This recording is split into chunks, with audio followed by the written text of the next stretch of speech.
commander of this incident at this point in time. Additionally, we're joined by B. Science from the American Red Cross. At this point, I'd like to have Ms. Carol Parks provide some comments.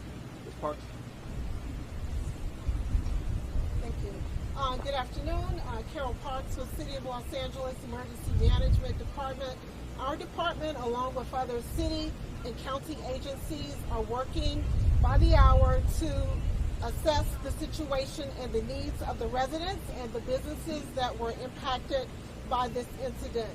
We realize that there are some residents who have been displaced. A shelter has been opened for their needs, and also we are working to open a local assistance center. Details will be forthcoming, but today, currently readily available, we have information at our internet site, which is emergency.lacity.org. At that website, residents and businesses that were impacted by this incident can go and find out about individuals and businesses and other resources that are currently available to them right now. We realize that this situation is still under investigation, and once residents are able to reassess and occupy their homes and their businesses, we will be able to provide more services for them. But at this time, it's still an active investigation, so we want to allow the experts the time to do their investigation, and we as a city family are supporting our residents. We're working with Councilman Curran Price's office. We're working with the mayor's office to ensure that the city and all of the support agencies are available 24/7 to help those impacted by this event. Thank you, Ms. Parks. I'd like to call Special Agent in Charge, Mr. Michael Hoffman. Hey, good afternoon, everybody. My name's Michael Hoffman. I'm the Assistant Special Agent in Charge for ATF here in Los Angeles. Last night and today, our National Response Team members from around the country arrived here on the scene. And the National Response Team are true experts in the field of arson and explosive investigations. These guys are truly the best of the best. And so they arrived on scene today and began to methodically map the area of the explosion behind us.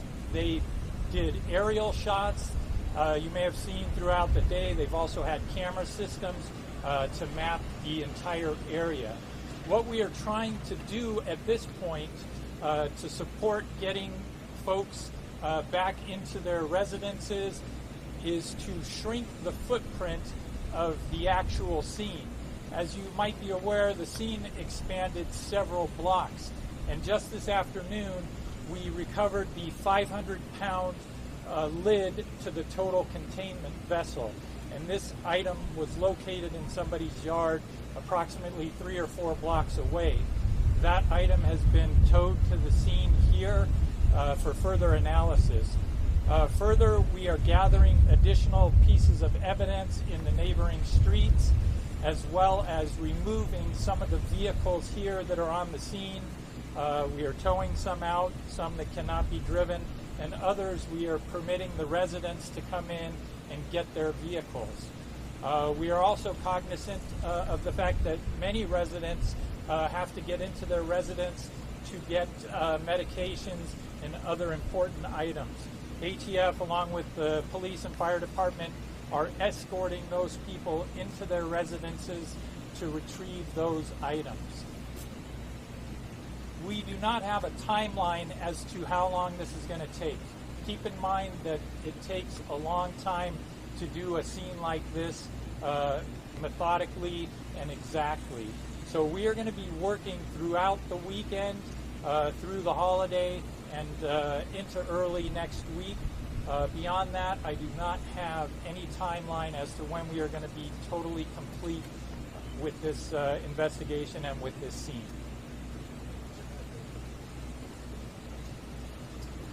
This is, now we have Commander Ruby Flores, who is currently the incident commander here of this incident. Good afternoon, everyone. Commander Ruby Flores, I'm the incident commander for this incident.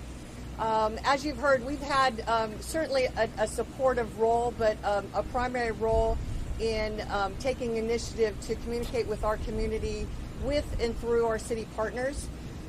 We have certainly been met with a few different residents that have come to the location, of which our officers have been accommodating and facilitating their movement through the perimeter so that they could retrieve certain items.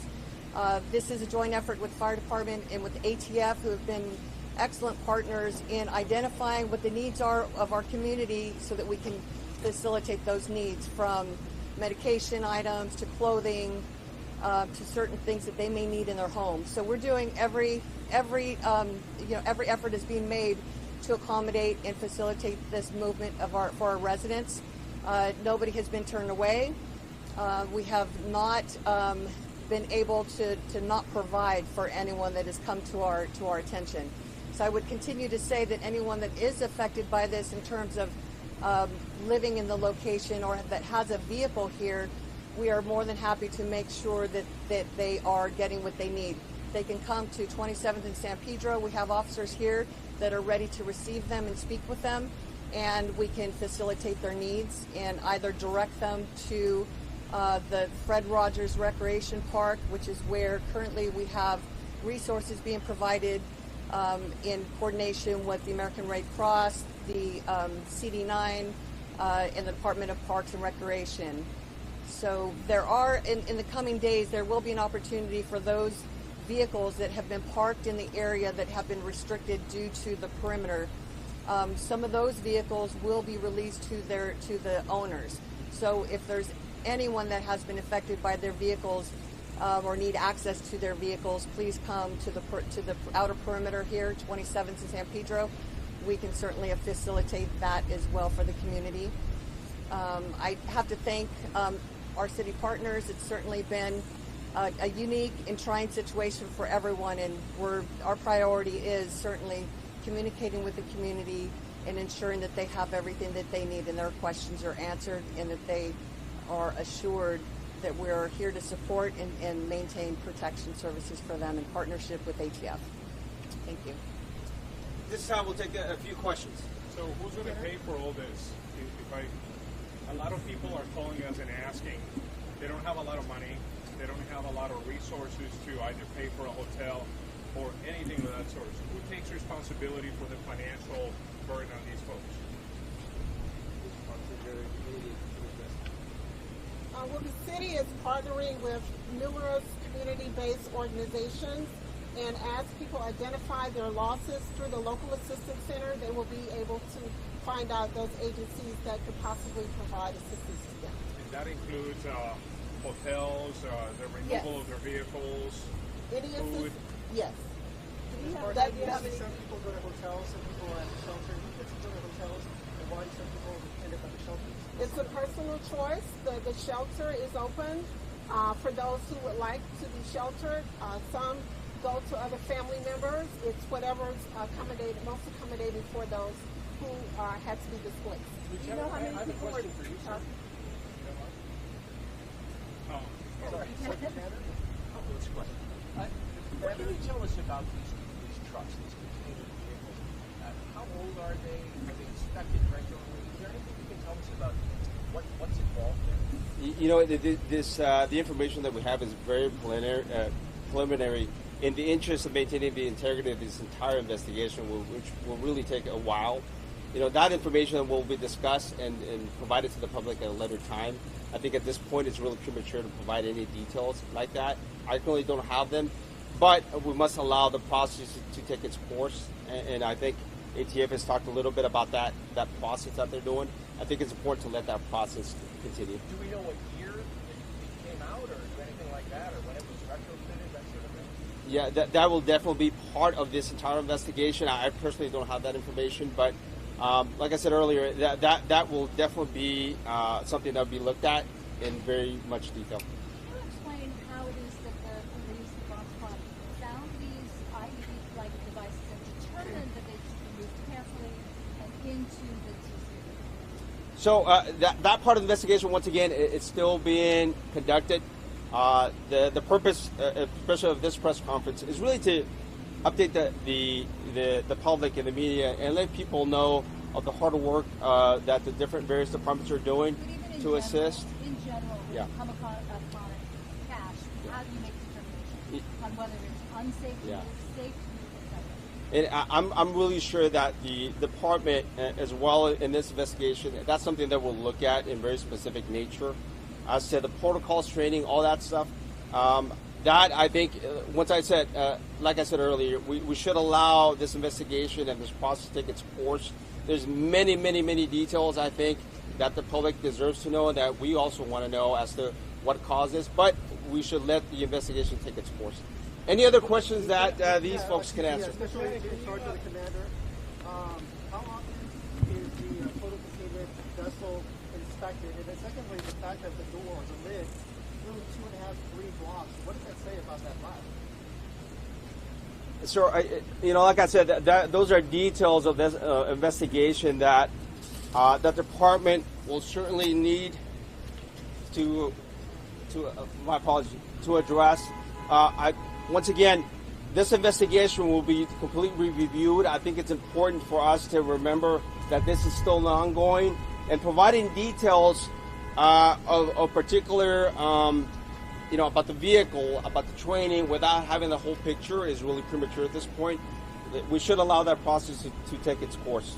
And Lieutenant, is this the only containment vessel truck that the department owns, or do you own other ones? I don't have that information, sir. After 30 days, I think the public has the right to know something about what happened. I mean, you don't have to give us the details, but I mean, we'd like, from the ATF at least, we'd like some explanation. Okay, so They have a right to know let me something. address. I think we all know what happened. No, we don't. Now, what ATF is trying to determine is why it happened. We all know there was an explosion that occurred, okay? And we all know that it happened when they were trying to render the items safe or dispose of them in the TCV. So what ATF is going to do is to determine why that happened, why that explosion occurred the way it did. And right now, we just don't have that information, but we're going to find it out. So, Is TCV failure going to be part of that investigation? yes. So we're going to go through this scene very methodically over the next several days, and we're going to take in as much evidence on scene as we can. And then it is going to be taken back to our NCEDR, the National Center for Explosives and Research and Training, and they're going to make that determination at a later date as to why this happened. But it is going to take some time for them to go through all of the analysis and make that determination. So the truck is going to be moved. Are you going to take the truck away? Containment vessel failure? This is the first time that we have investigated that type of incident here in Los Angeles. Beyond that, I cannot. I do not know right now whether that has been done across the country. But here in LA, this is the first time. So the vehicle is going to be transported from here to another place. Are you going to try to rebuild it? What's going to happen? So that is still to be determined, but it will be moved from here. We just do not know exactly where it is going to go at this point and where we're going to store it. But Is some of the science, the metallurgy, I mean, like what actually makes up the structure of the container? I'm sorry, I didn't. Are you going to look at how the container, like how it's structured, what the metal is all about? Yes, I believe they're going to go into all of that.